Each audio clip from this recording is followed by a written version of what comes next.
The Chinese are famous for making copycat versions of European cars, and there's a perfect example of one right here. This is the Beijing Auto Group's BJ80, and it looks rather like a Mercedes G-Class, doesn't it? I mean, it's almost a carbon copy, in fact.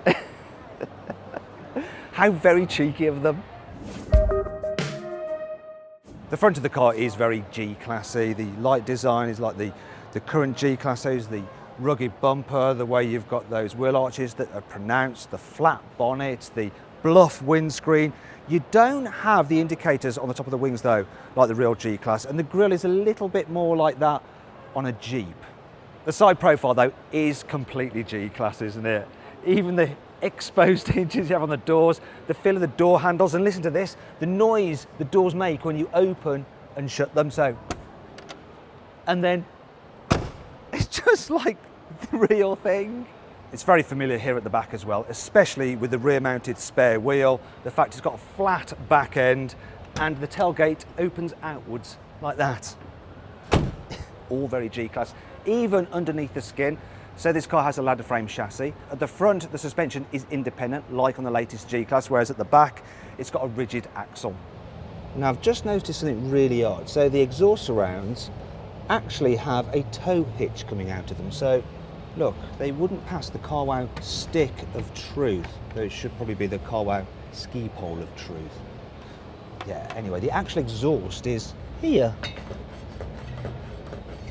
How very bizarre. The copying continues here on the inside. For instance, the two-tone seats are very much like in the normal G-Class. So are the door designs, the square effect of the trim, and this handle here, nice and rugged and chunky, and then the handle to help you get in here as well. However, the dash design itself is more like the previous generation G-Class because you haven't got the single screen, you've got two separate ones, and the buttons down here are like in the old G-Class as well. What I can't see are the 3 diff locks though this car does have a low range mode. Another thing that's missing is the classic grab handle on the dash. But the way the dash is designed, the way it's quite shallow and quite steep, is very much like the G-Class.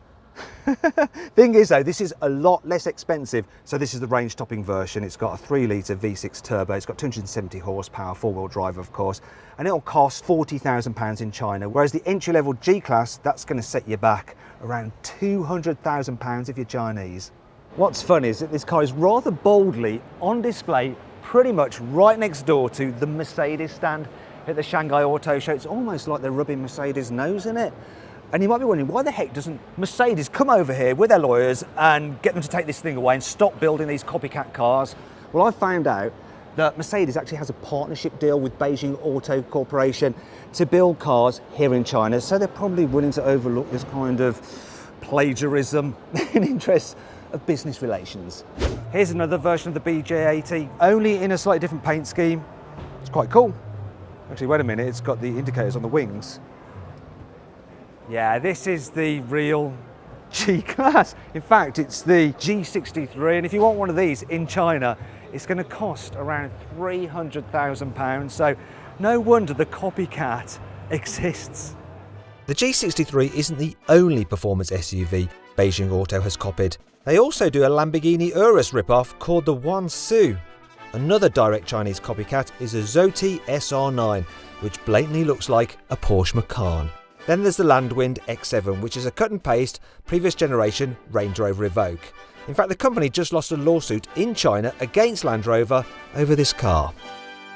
Now what it appears the Chinese are doing is, rather than doing blatant outright copies which can get them into trouble, they're just borrowing certain design elements from other cars and then amalgamating them all onto one vehicle, as I'll show you now on this stand here with BYD, which stands for Build Your Dreams. So this is the Tang, and it's a hybrid SUV. It's actually got a 2-litre turbo, 2 electric motors, and can do 0 to 60 in just 4.5 seconds.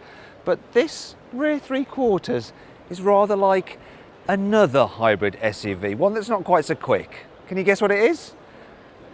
Yeah, a Lexus RX. You see it? It's quite obvious, really.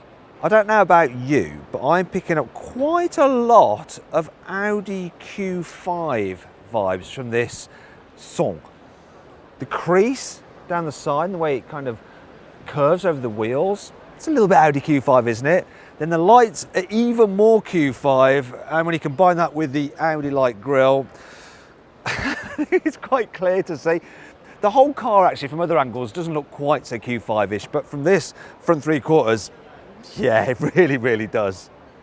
This car is called the Han. Now it's an electric supercar, and it has 4 electric motors, so 1 for each wheel, and it can do 0 to 60 in 2.9 seconds. And you might be thinking, there doesn't appear to be much plagiarism going on here, but you'd be so wrong.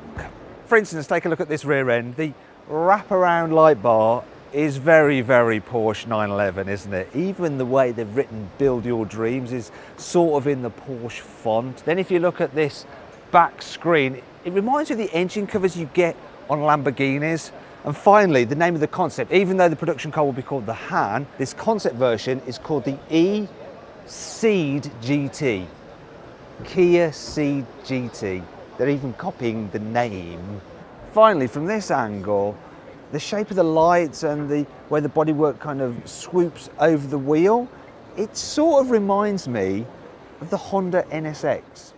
So this is the Song Pro, and it's a smallish SUV. But this element here, it's just like the side blade you get on an Audi Q2, especially the way it's contrasting with the bright blue paint. Also, this strong crease here is very Audi Q2-ish. Meanwhile, the lights at the back have vertical elements in them, a bit like the rear lights on the A6.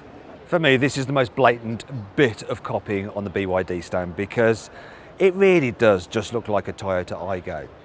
Toyota Aygo? Do you reckon? Yeah, just a little bit, maybe a little bit. I'll show you the worst bit on it though. There's a one-piece glass tailgate. It's just totally shameless. This may well look like a Jeep Wrangler, but it is in fact a Beijing Auto Group BJ40. This car is made by Chanka, and they've copied Range Rover in the way that they have the name boldly across the front. Even the font's the same. However, the model name of this car copies an Audi. Look, it's called the Q7. Though bizarrely, this car isn't a 7-seater, it's just a 5-seater. Beijing Auto Group doesn't just copy current car designs, it also seems to copy older ones as well. This looks like an old Volvo S60. However, the tech on this car is very modern. So it's called the EU300, and it's an electric car, but you can actually raise it up, drop the battery out of it, and swap it for a new battery that's fully charged so you can carry on with your journey. I don't know what's happening to me. I think I've seen too many copycats. I'm starting to see copying even when there's probably not any copying actually going on. Probably not any copying actually going on. Actually, do you know what? I'm not seeing things, because this is the new Neo ET preview. It's a concept car, but it really does look rather like an Audi A7. It looks cool though. And really, to be fair, while this has been a fun video to do, like looking at the copycats, I think that in future we're not going to see much copying from the Chinese. It's going to be like the Japanese. They used to copy, they don't anymore. They have their own unique designs. In fact, I think we're going to see the Chinese leading the way. They're certainly leading the way when it comes to electric cars, which this car is. Yeah, in the future, we're probably going to be copying the Chinese. If you enjoyed the video, please give it a thumbs up. Also, let me know which is your favourite copycat car in the comments below. Click down there to watch another video, or over there to go to Car Wow to see how much you can save on new car.